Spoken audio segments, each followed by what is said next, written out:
ang bagong pad po natin ngayon is si Honor Pad 10.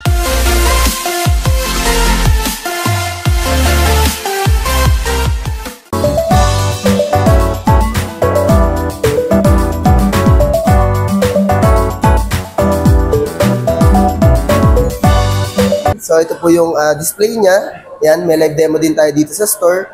Si Honor Pad 10 po is nagkakahalaga siya ng 17,999 kasama po yung kanyang case and keyboard. Then pwede mo din siya ma-pour case po ng 15,999, wala naman po yung keyboard case niya. So ang kagandahan po natin sa kanya, ang specs po natin dito is naka 12.1 yung kanyang screen size. Naka IPS 120Hz na din po yung kanyang display and then yung refresh rate. Ang processor naman po natin sa kanya is 4 nanometer na Qualcomm Snapdragon 7 Gen 3. Si Honor Pad 10 po is AI powered na din siya. Also, okay po siya pang work, pang mathematics, pang multitasking kasi kaya niya pong mag-handle up to 16 running applications sa isang screen.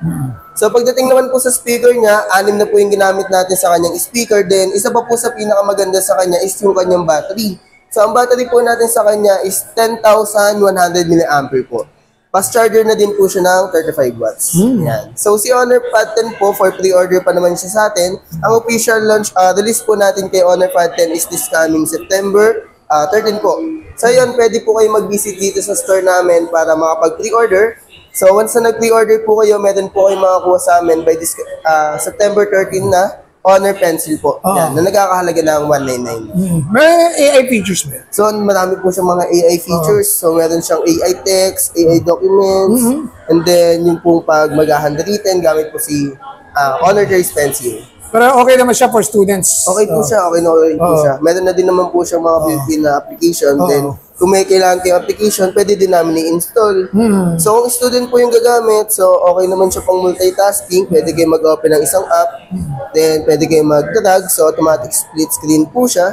Pwede nyo na din naman po siyang i-adjust yan. So, for example, nagre-research po dito. Then, dito gamit si keyboard, nagtatype yung student. Pwede mo po siya mag-add ng another floating window. So, 1, 2, 3, hanggang 16 po. So, swipe lang naman siya dito sa gilid, sabay-sabay. Ayan. Galing, no? Opo. So, okay na okay po siya, lalo sa estudyante. When you say pwede rin kayo maglagay ng application dyan, ano? Pwede din po. So, nag-install naman po kami ng mga libreng application na magagamit din nila. Ayun, may WPS siya, di ba? Meron po. May WPS na din po siya kasama. So, yun. Sa halagang 17,999 or 15,999 without the keyboard, ay meron ka na magandang pad or tablet which is close to being a laptop. Yes.